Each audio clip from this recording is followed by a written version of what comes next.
I'd like to welcome everybody to tonight's panel. My name is Nicole Klein-Knight. I'm the National Coordinator for Jews for Secular Democracy. We are a pluralistic initiative bringing Jewish perspectives to U.S. church-state separation issues, including abortion access, LGBTQ equality, women's rights, and other areas where government or judicial decisions are being guided by one religious perspective over all others or no others. We currently are building You Beautiful People, our cohort of volunteers, and partnering with other amazing people that we have on the panel tonight and organizations around the entire country, and can provide resources and programming. And that's what we're doing tonight.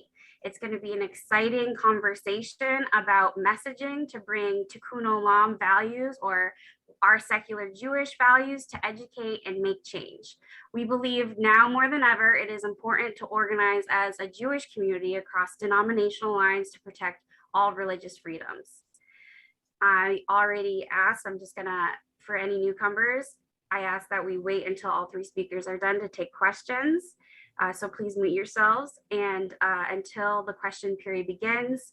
And with that, let me introduce our three panelists tonight. First, we have Rick Gold, our Florida Jews for Secular Democracy coordinator. He has experience working for the U.S. Agency for International Development and consulting international corruption. He is the organizer of the Gainesville Humanistic Judaism community and board member for the Society for Humanistic Judaism. Rick provides an educational voice on Judaic secular values to end misinformation on separation of church and state. His messaging from a Jewish perspective helps combat the rising threats that the Christian nationalist agenda enforces. Second, who will be speaking is the lovely Carol Robidaugh, a multimedia journalist experienced in web content management with a background in new media photography, videography, compelling storytelling, with a history for collaborating with the Boston Globe, MSNBC, PBS, Huffington Post, and New Hampshire's NPR. She's an editor and publisher of Manchester Inklink, an online hyper-local daily news and information site. And last but not least, we have Representative Rosemarie Rung, retired after 25 years career in corporation communications as a public affairs leader for companies such as United Way, YMCA, Science Center, colleges, and clubs. She is currently completing her second term as a New Hampshire state representative. As a subject matter expert in many areas of communications, she has trained hundreds of people in effective communication methods. So with that, I'd like to let Rick take it away.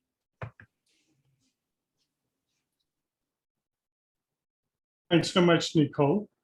And I'd like to say hi to my friends around the country who are with the Society for Humanistic Judaism, Machar, and the Florida Jews for Secular Democracy. So, based on my background on dealing with the media and democratic institutions, I wanted to address what we're doing from that perspective. So liberal democratic governance focuses on checking government's excesses and making it accountable to both majority and minority groups. So the effectiveness of Jews for Secular Democracy in advancing separation of church and state and fighting Christian nationalism depends on the success of democratic institutions, including the executive, the legislature, and the courts. But media and civil society also provide important checks on government. The media, including social media, provides information, analyses, and opinion pieces to hold government accountable.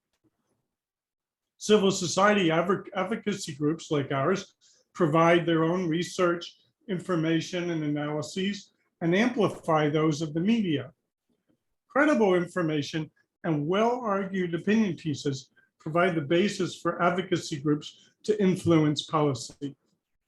Jews for Secular Democracy must collaborate professionally with the media and use media and civil society produced products for our advocacy. Now, if the goal of Jews for Secular Democracy is to change policy, we can do it in either of two ways. First, through direct advocacy by meeting or communicating with elected officials. Second, through indirect advocacy by empowering the advocacy of key demographic groups through education. So by education, I mean direct communication through meetings, panels, and presentations, as well as indirect communication through the media and social media. Now, while we are committed to advocating for our positions and educating key demographics, we must also build our credibility and influence at the same time. So choosing the proper media to do both is a challenge. Media outlets, including politically engaged media, are expected to undertake good journalistic practices through verifying facts and assuring that opinion pieces are well argued. That's not always the practice, though.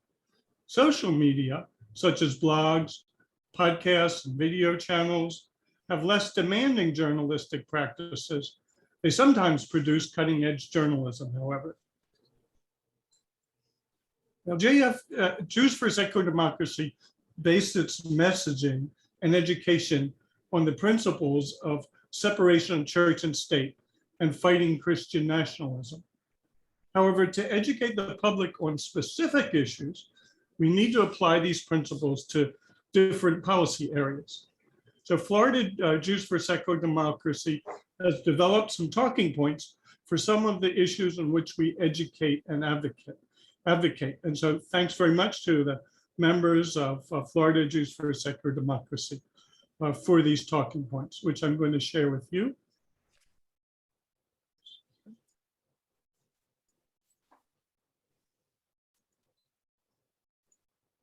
Okay, so first is government funding of education, and that includes private religious schools. So Jews for Secular Democracy believes that government funding for education should be reserved for public schools that meet federally recognized standards and abide by anti-discrimination policies. And any effort to funnel taxpayer dollars into religious schools is unconstitutional, up to pretty recently.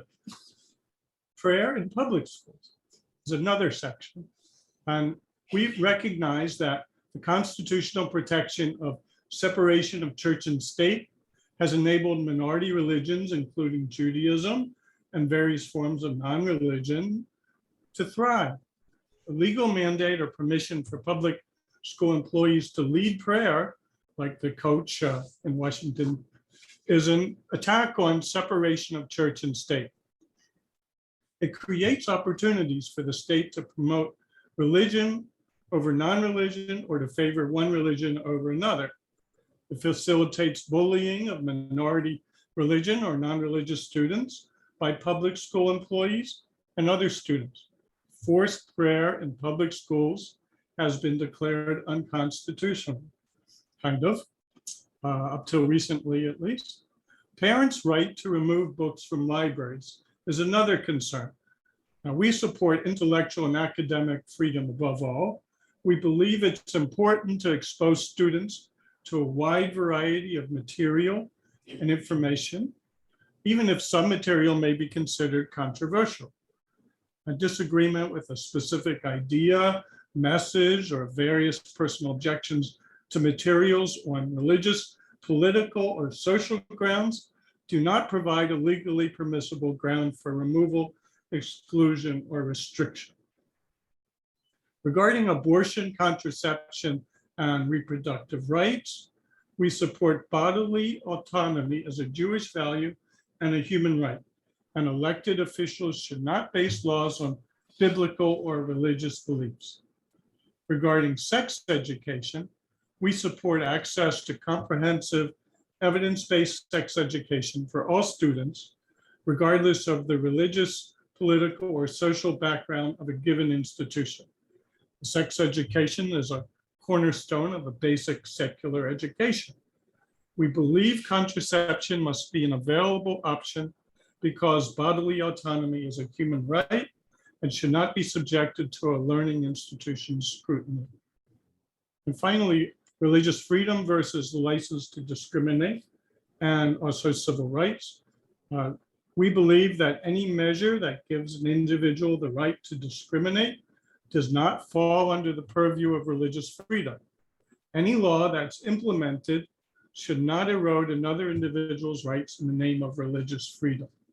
So these are just some of the issues that we have identified and developed general principles that will help us and help you prepare op-eds, letters to the editor, and social media messages. And with that, let me pass it on to Carol. Carol, go ahead. Thank you so much. I appreciate the opportunity to talk to you about this. I've been in the news business for many years, 30 plus years, and I've seen a lot of change in news. The idea of a community participating in democracy and having a news publication in their community or even at the national level, but for me, it's about local and having a voice locally. Even that has become really difficult on some level to find a place to have a conversation or in this case, we're talking about submissions of opinion pieces to sort of make your case or to inform your community about your point of view. Our publication, Manchester Inklink, was designed to engage the community in a different way after 30 plus years in the news industry. It occurred to me that maybe things could be done differently, or a way to be more inclusive with the community and invite the community in to have a voice. And really something else beyond writing an opinion piece, I think, is working with a local publication to create these types of spaces, a Zoom event like this on a particular topic of interest like this, or an in-person meeting where we want to talk about how our individual point of view might be important to talk about how it's affected in the schools, in the city government, in the state government, in the federal government. So I think, of course, writing it down and submitting it is my favorite thing for people to do, because we're in the business of sharing that. And in our platform, we reach close to 300,000 people a month through our platform. So our op-ed option is mainly called the Soapbox. And I did that quite deliberately to sort of harken back to a time when a person could just, the best way to be heard was to get your soapbox, stand on it, and talk about the thing that was important to you, or the point of view that you had that you wanted to share. So the Soapbox will, we have had our US senators submit soapbox submissions, and we've had community activists submit soapbox submissions, educators, students, teachers. The range is important because we have to hear from one another based on our own experience. In looking at that list that Rick shared, that's fodder for all sorts of opinion pieces or articles that are fact-based. And I think this is where how your message comes through is important. If you're aware in your community about what's happening and how things are happening, I think that's the first step. You have to pay attention. What's happening in your schools? Are you attending any school board meetings, or are you watching them online? They're mostly all available. You could binge watch, a month's worth of city meetings rather than watching Netflix or Hulu one night just to get up to speed on what's happening. And you're probably going to hear some things that might incite you to want to say something about it, to get engaged, to express an opinion. So I think the first part is making sure you're not just putting forth a point of view that people won't relate to. When you're writing that way to a community, if it's personal, then make it personal. If it's something you've observed locally or nationally, something that troubles you, something that you feel needs to be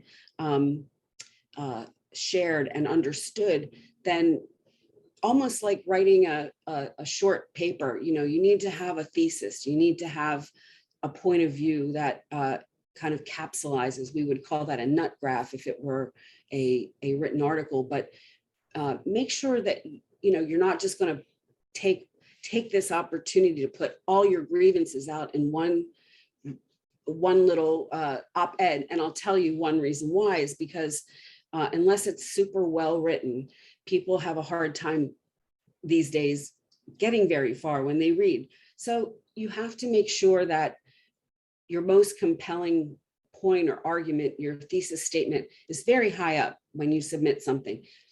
Is it going to grab someone's attention? I mean, these are all the things that you learned in high school about writing, and it still remains true that something that's well written has to be organized in such a way that you're going to pull a reader right through. You've all been to websites where it says 2-minute read, 3-minute read, 6-minute read. That's because people have no patience anymore to read something that's going to take them more than a few minutes. We'd rather watch a minute video or something. The written expression it's a hard sell. I mean, look at the state of newspapers in America. We want to be heard and we want people to listen to us, but we don't take in a lot of other people's opinions. And I think that's one place where we do need to have that exchange. So how do we do that? Reaching out to your local news publication or a national news publication with a thoughtful, organized piece that perhaps is connected to a news event. Perhaps it's connected to something that you're aware of that's happening in your city or your town, something that you think illustrates a point, one of these talking points that Rick shared. If you have a concern about how that's going to be effective, reach out and try to talk to an editor or publisher at your local publication about what you're trying to do or what you'd like to do. If you're part of an organization, perhaps you can plan a series of opinion pieces or soapbox, in our case, soapbox articles. If there's pending legislation that is going to be voted on a certain date or at a certain time, get ahead of that with having certain people perhaps submit some strong letters. Now, I would caution you on having 20 people from your group or organization flood a newspaper with opinion pieces about why somebody should or shouldn't be elected, or why this issue is important and there's only one way to vote on it, because those read like they're just formulaic almost. I think in order to have the most ultimate effect and power, it should be coming from a place of either authority. You've been leading a group, or you're part of an organization and you've been at it long enough to know what's really going on, or you've seen things happen in a community that are wrong, that need to be righted. You've had a personal experience that informs and educates your opinion, and here's why you have the opinion that you have. Acknowledge what might be the comeback from a reader. Oh, well, that person, this, that, or the other thing. Prepare all of that, and then put it together and send it in and see what happens. In most cases, most publications do not edit letters to the editor or op-ed pieces too much, or if they do have an issue with it, they will contact you about your source of information if you cite something, or they should do that. But I think the biggest takeaway should be that publications like ours and others are still an important communication vehicle. And I think because of the power of the internet, having publications that are posting their op-ed pieces online along with other news means that you're going to have a wider audience, and you can reach further than you ever could before. And I know Rosemarie is going to get into social media a little bit. And so I don't want to go down that road too far, but as a segue, perhaps I would just say the difference between having an opinion piece published in a publication or posting a rant on Facebook or something on Facebook that you believe in, your audience is going to be different there. And so there's a little bit more protection in terms of backlash in a news publication. There's moderation and there's discernment, whereas social media is still sort of the Wild West in some ways. And I think both of them are powerful tools and can be utilized. So if you have topics like the ones that Rick mentioned or others that are of concern to you, and you feel that there needs to be actually public education around some of this. Why is this a problem? Why do we need to consider separation of church and state in these issues? Here's my view. I think that doing that, maybe becoming what I would call a frequent flyer, submitting frequent posts that create a sense of authority in your voice. You're not just a one-off, I'm spouting off about something, but I am taking the time to monthly engage an audience, talk to a publisher about perhaps initiating a regular column of some kind where you could speak with more authority about certain things and really educate the public, whether you do it with a sense of humor or whether you do it with coming from a place of expertise. I think it's very important for us to remember that we are the community. We are the people that are really, our voices should matter above and beyond anything else that's happening, especially, we have representatives in government, we have a representative government, but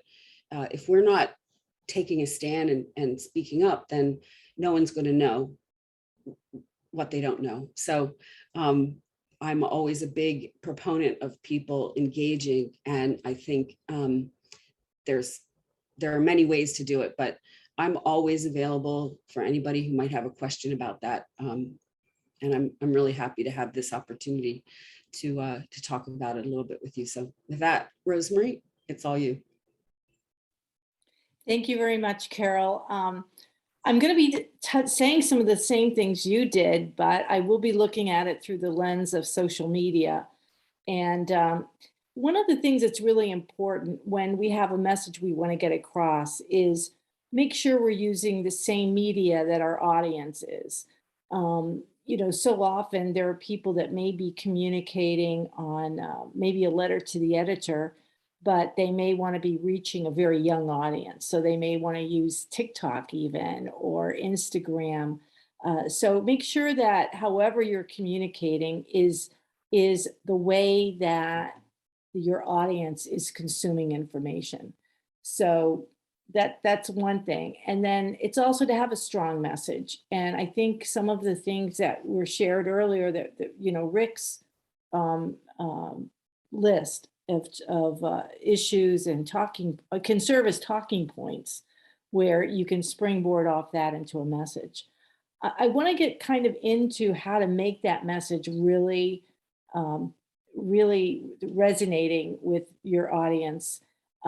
There's so many times we can share information and tell people something, but we want something that someone will hear and that maybe it will influence their attitudes and their behaviors. Maybe even empower them to get engaged. And really to do that, we have to establish a relationship with our audience, with our reader.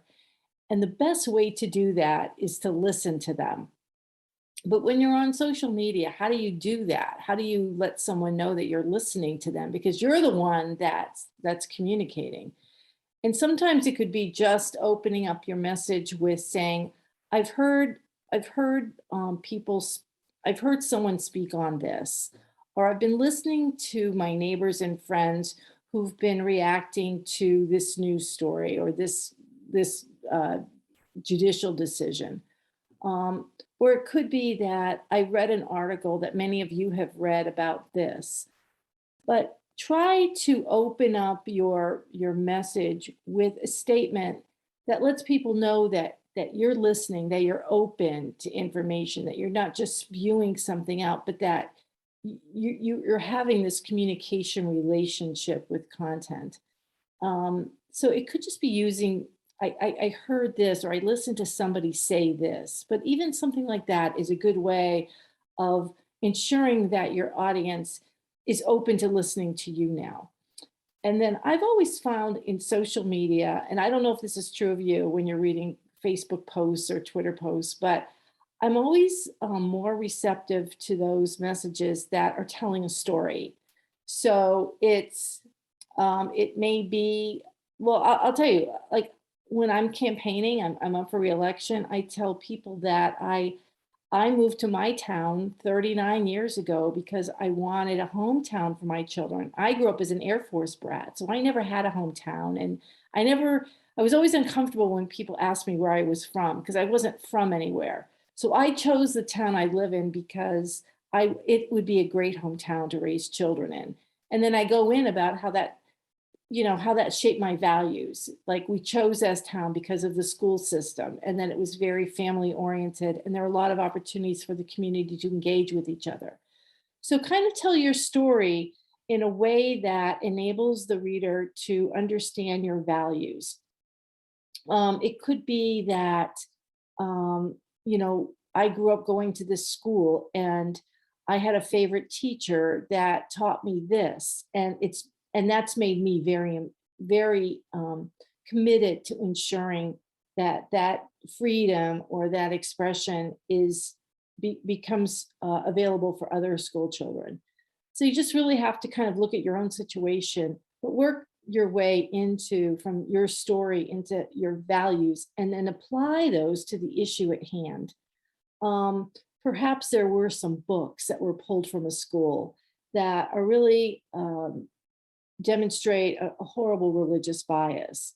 So you can talk to your story about how important books were as you were growing up, and the freedom to access books, and that you've heard of this action, and it's really appalling, and that then once you've bridged to your values and why you think the way you do, apply that to the issue at hand and how we really need to protect the freedom of being able to access books and have children access as many diverse books as possible.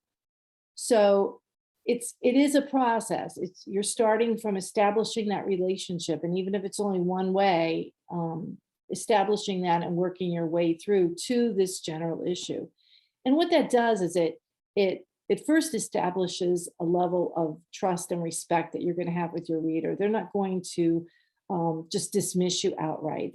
You got them, and you're going to tell your story. You're going to tell something from your past or your present, but you're going to tell a personal story. It gets to what Carol said about making it personal. And so that when you get into the issue at hand and you're asking people to reconsider something or to think about something, they've already been invested when you get to that point.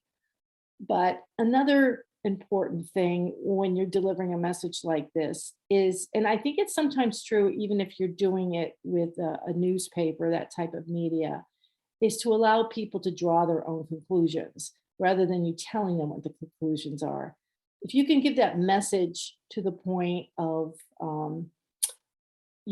where they can make the conclusion, they're going to be able to be committed to it more than if you just told them.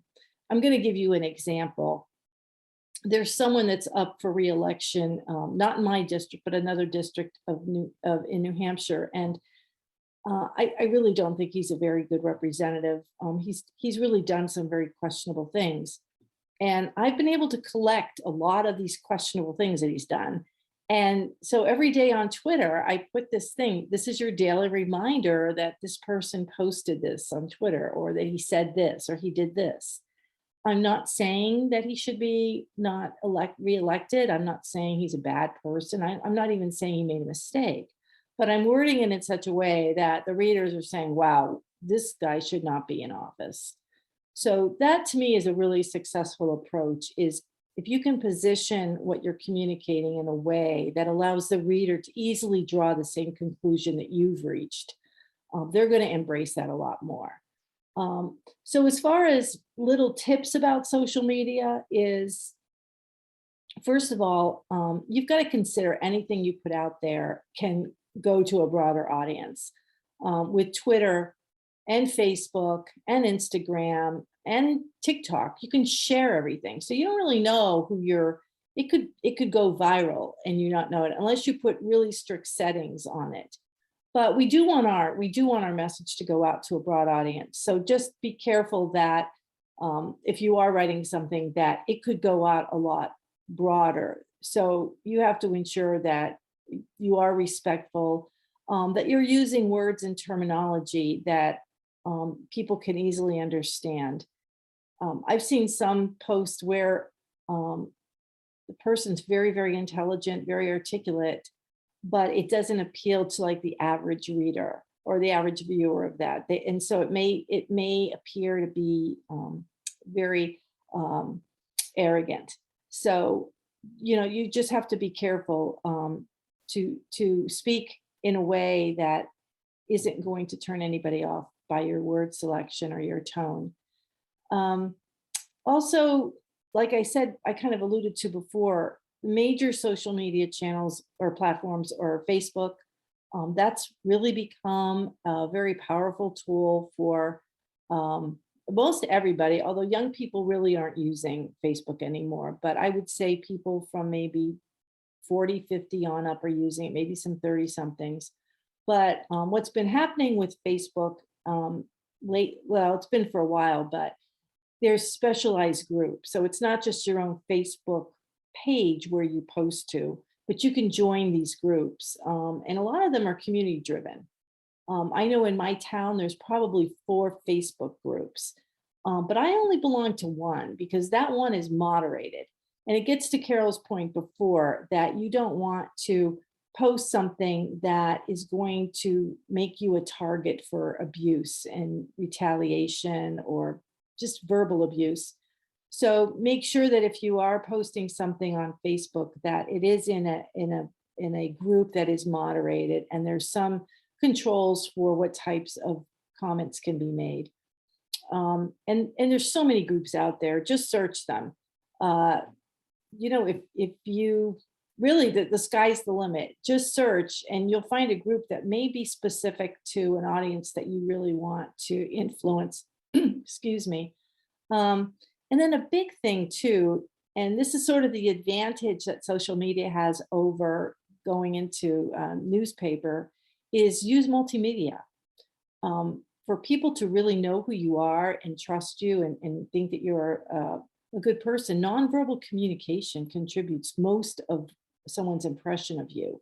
So on Facebook, you can even do a short video. Instagram, you can do a short video.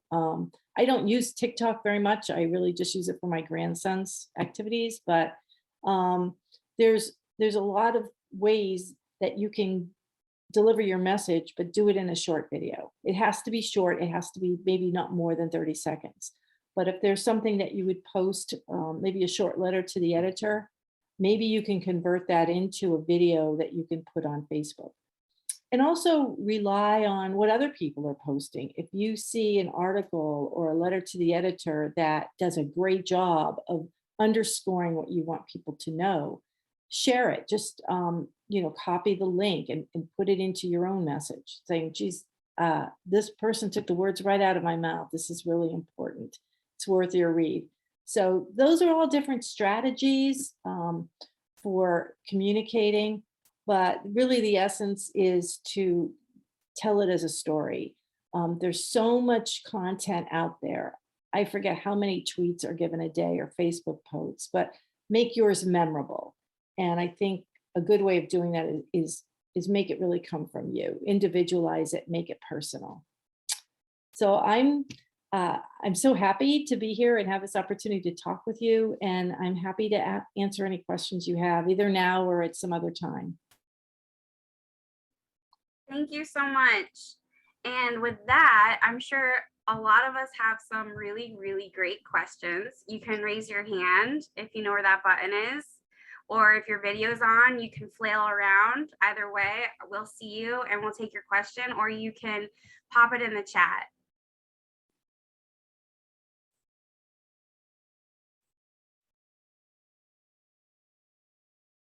I can get us started with a question if we don't have any. This one's for Carol.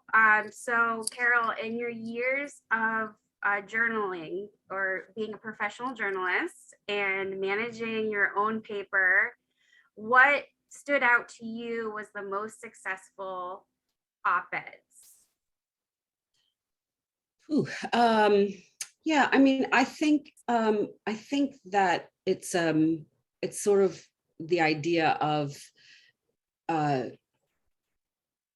someone says, it's like a declarative statement or something like this is happening in New Hampshire, and this is why, I'm lobbying for this, or this is, you state what it is. You're very direct. You don't ramble on for a while about stuff, but you get right to the point, and then you back up your points. Like I said, it's sort of like being in the debate club or writing, a persuasive essay, if everybody has done that, and I think as Rosemary said,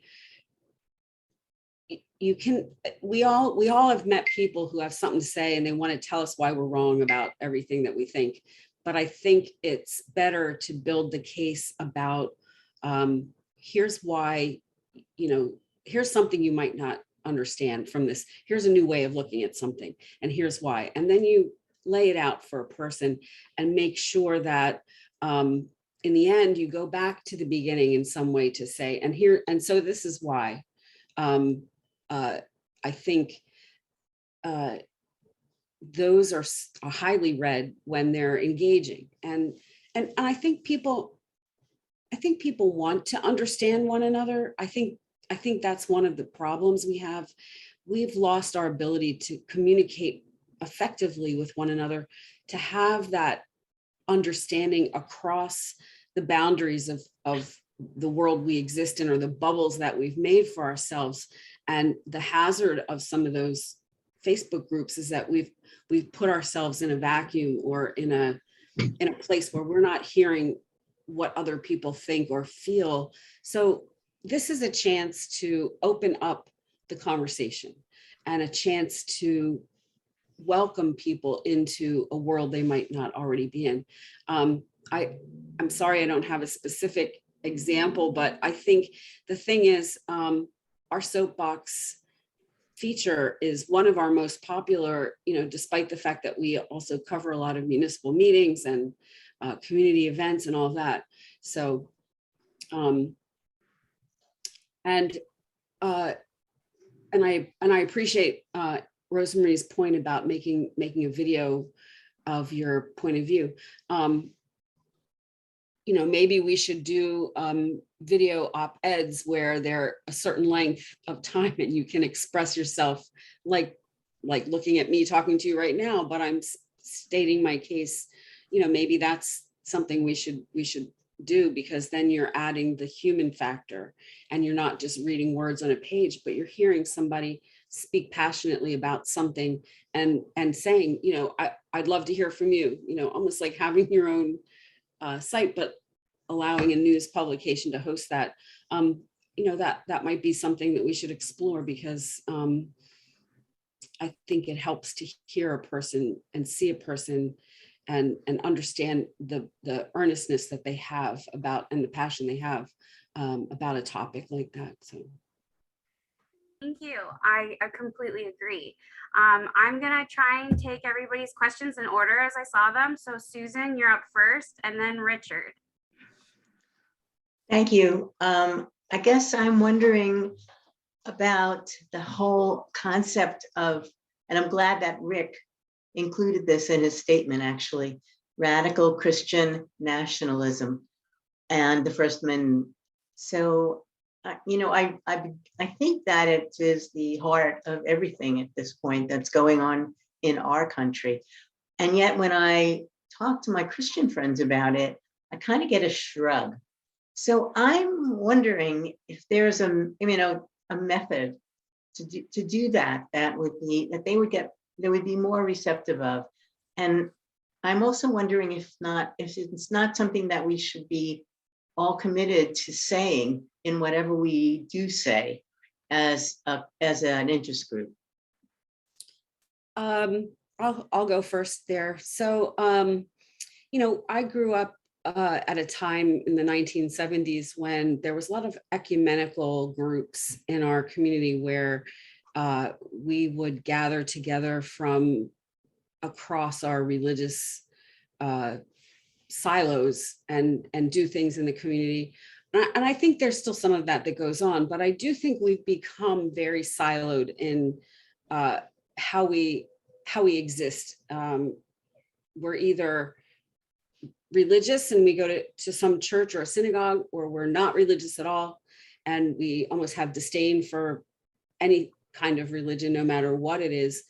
But we have no way to understand one another anymore because we're not invited to do that openly, or I don't know how to put it. But I think, again, that's something that a publication, a newspaper that's community focused could work on, trying to create moments where issues are discussed from a non-religious perspective, but with the ability to express why there should not be a Christian perspective that's the deciding, you know, the reasoning behind this legislation or the reasoning behind these school policies, because, you know, we're founded on Judeo-Christian beliefs and the founding fathers were Bible believers or something. I don't know.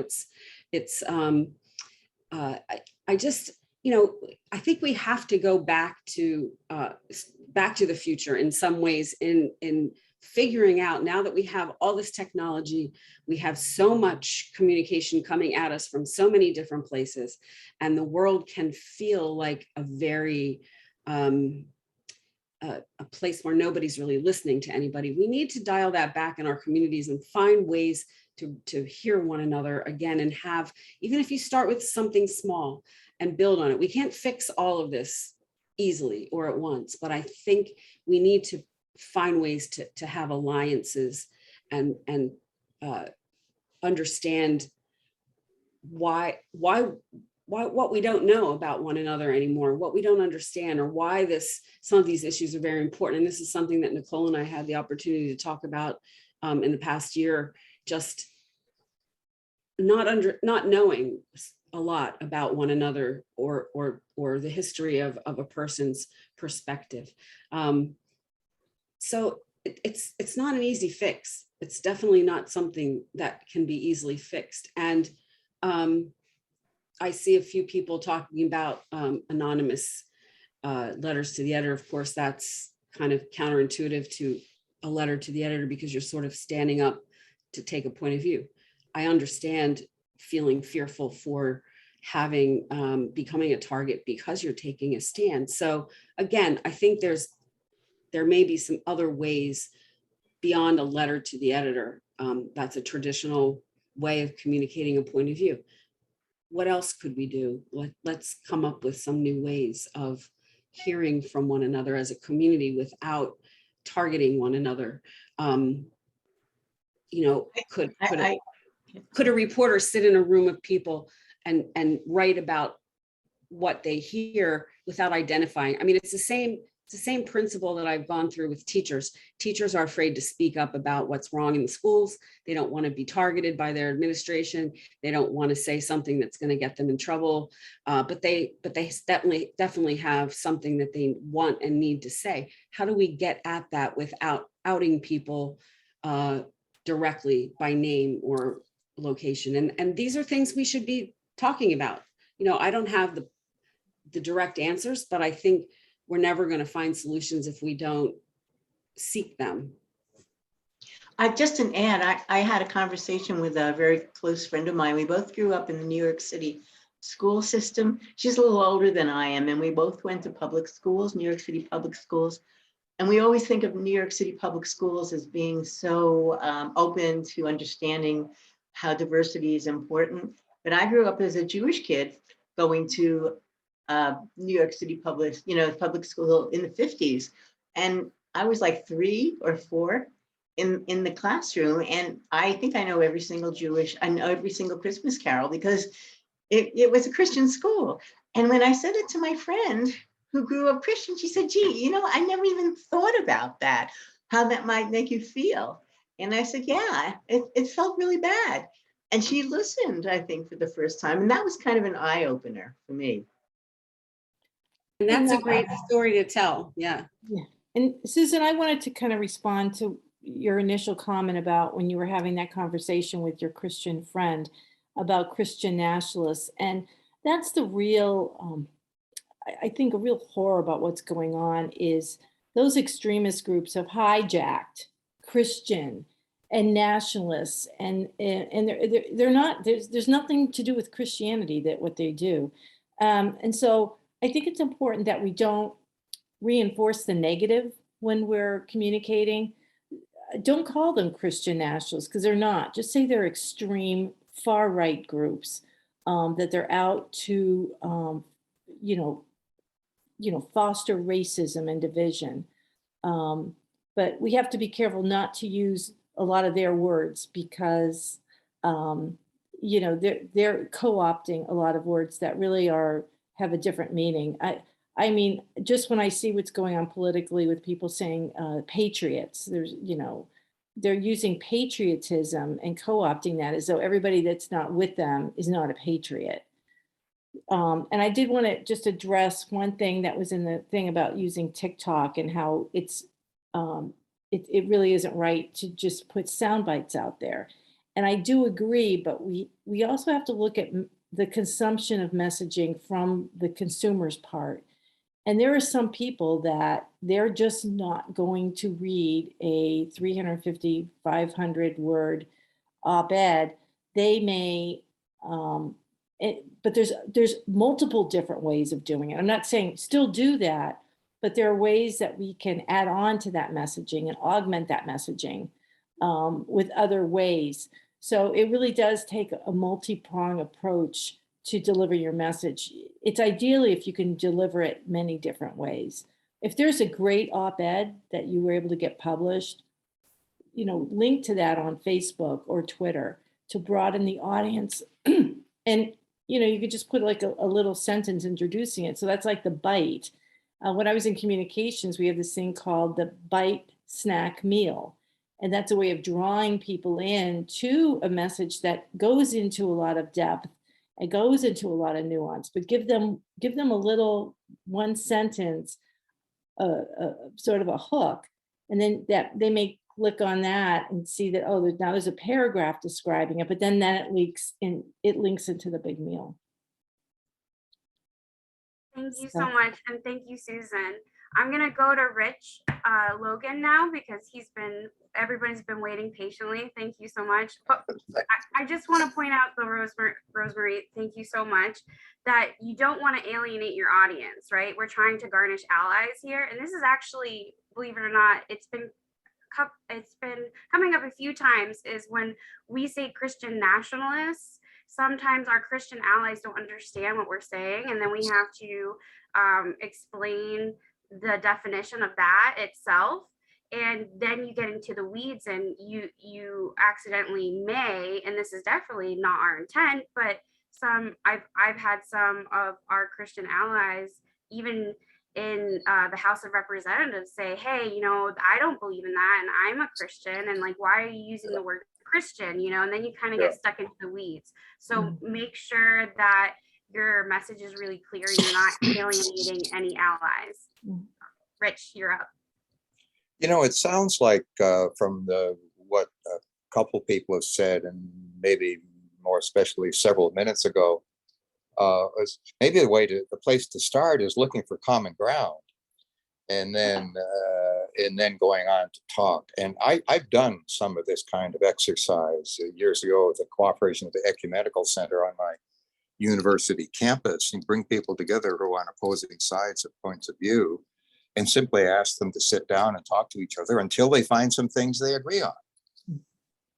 And then you take the next step, and you haven't necessarily told them this ahead of time. Hey, now what could you work on together? You know, plan on something.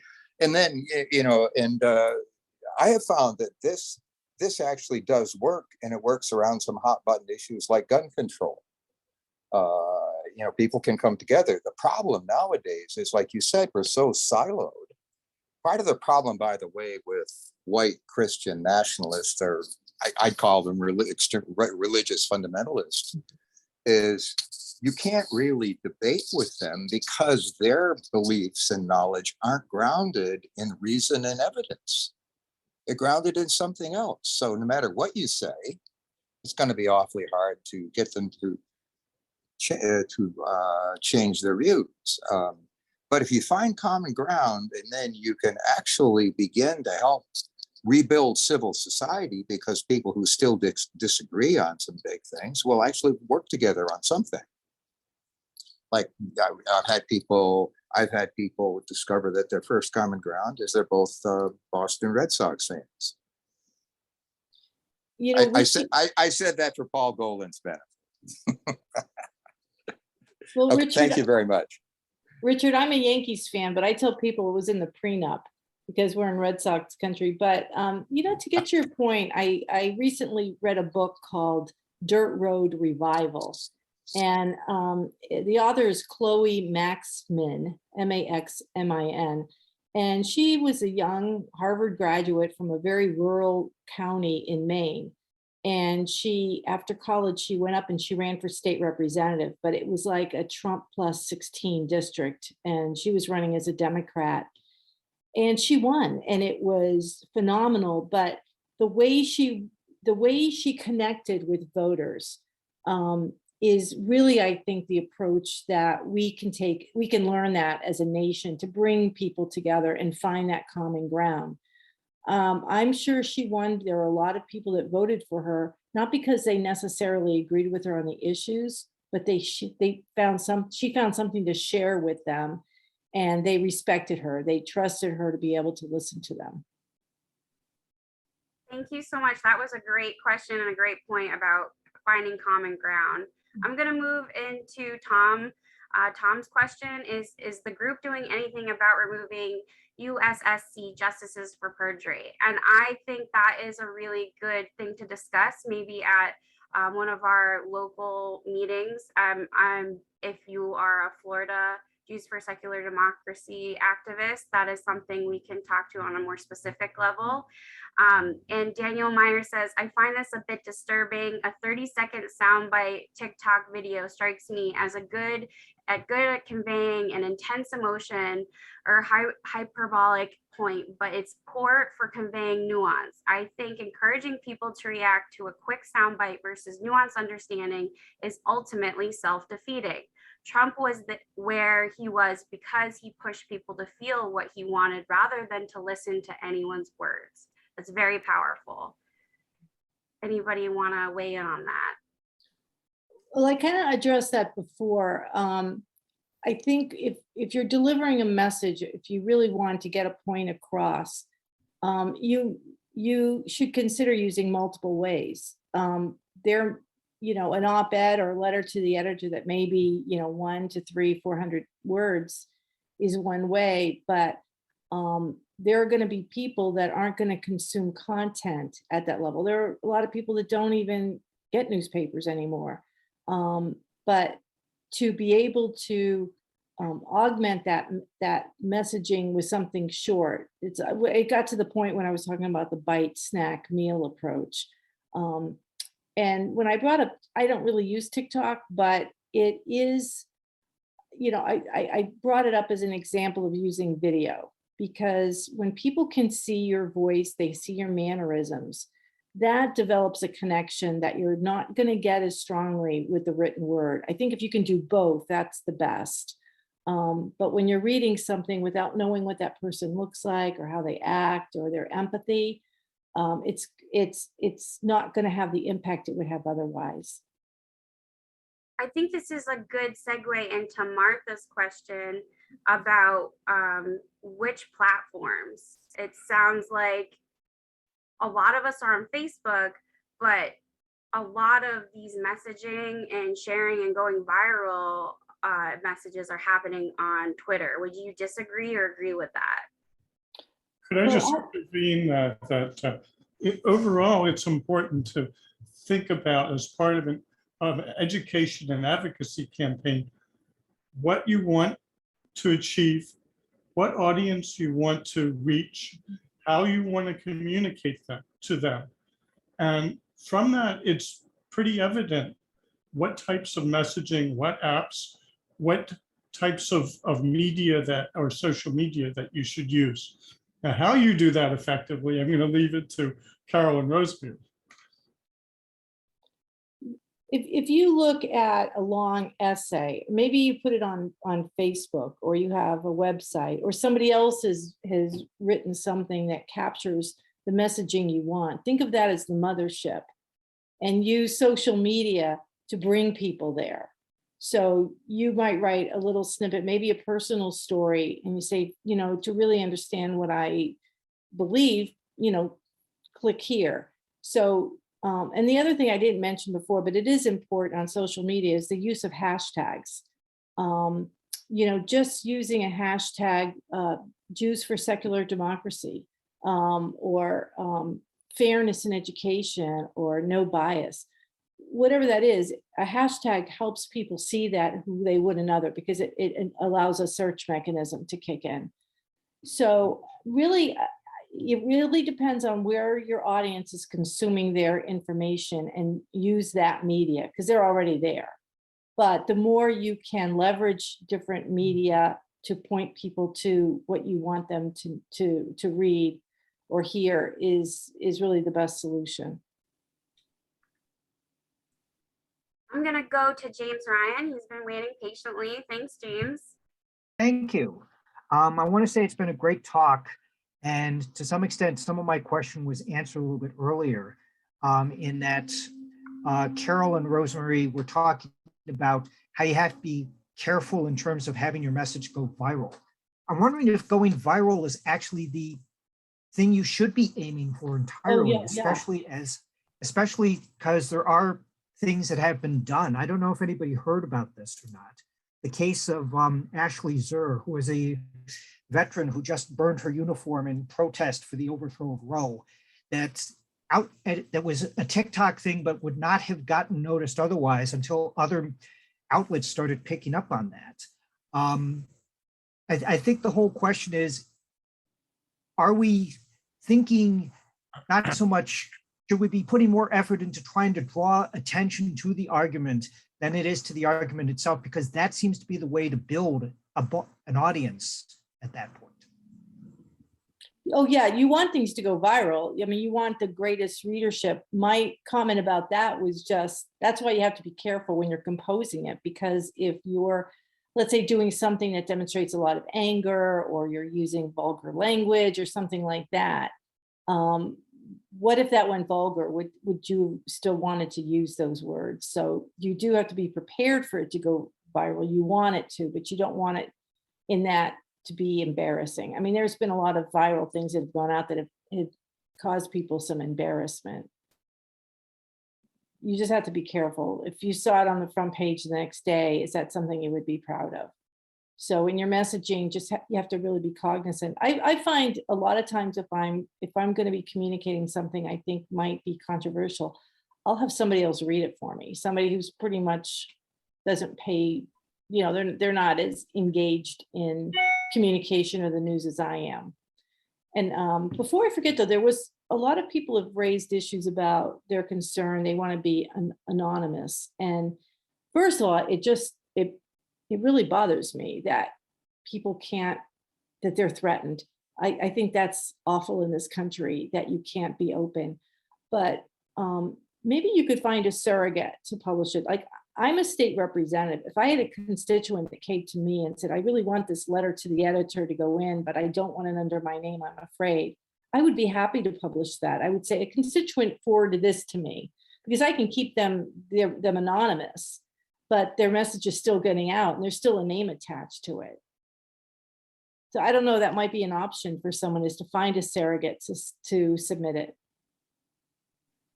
Thank you. That was going to be the next question. And Susan, Ruben, yes, we will email everyone the talking points that Rick showed us, because they are our key talking points as Jews for Secular Democracy.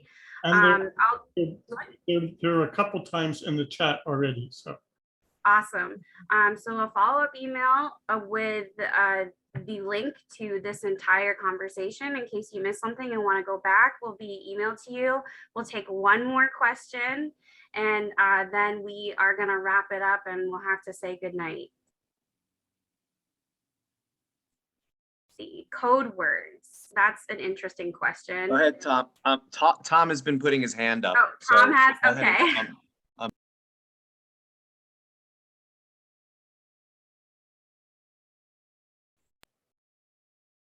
you have to Open unmute your mic, yourself, Tom. We can't unmute you. Or I can't. Can you, Nicole? I am asking him to unmute. I do not see a button to actually unmute. Let's see. There you go. There you go. Thank you. I can't do the little yellow hand with my setup, or I can't figure out how to do it. But anyway, somebody mentioned Rabbi Silver's lawsuit. I am curious about that. Is that online somewhere? Can we find out about that? And number two, anybody who's got time to read some stuff should read the decision of the US Supreme Court that was issued in the 1940s, where they decided all these issues in the second case of the Jehovah's Witnesses. They first decided that the Jehovah's Witnesses had to salute during wartime, and then they revisited that, changing their mind completely, saying that the minority needs to be protected by the Supreme Court, not the majority. But that's a great, clear, wonderfully written opinion. I recommend it. Just in response to where the legal suit language is, it's actually on the Dora Vidora website. I can share the current version if we have a few minutes here. But Barry Silver is going to add himself as a plaintiff, and he's looking for assistance from other lawyers to help with the legal suit. So if you know anyone who might be a good trial lawyer who's interested in these type of issues, certainly Barry Silver would be very interested in that. And I will put his contact information in the chat. I heard him online not too long ago. He is extraordinarily cogent in his argument. And the context for folks who don't know is that there's a rabbi in Florida who's suing the state of Florida over their abortion ban as religious discrimination. So you should call, the various groups who are also interested in that issue, like the ACLU and some women's groups and the rest. I imagine he's thought about that. The ACLU and the Planned Parenthood are both involved on this, so definitely look for that. Also in the chat, if you haven't signed up for our once in a while email, and if you want to volunteer and join Rick for a once a month meeting in Florida if you're Florida located, or if you're somewhere else in the country, please sign up and send me or Rick or Paul an email so we know that you're interested and we can help you in any way we can. And we just want to say thank you so much, everyone, for your amazing questions. It was highly engaging. And if you have more questions, don't hesitate to give them to us and we can reach out to our amazing panelists. Thank you so much for all for coming, and I hope you have a great rest of the week. Take care.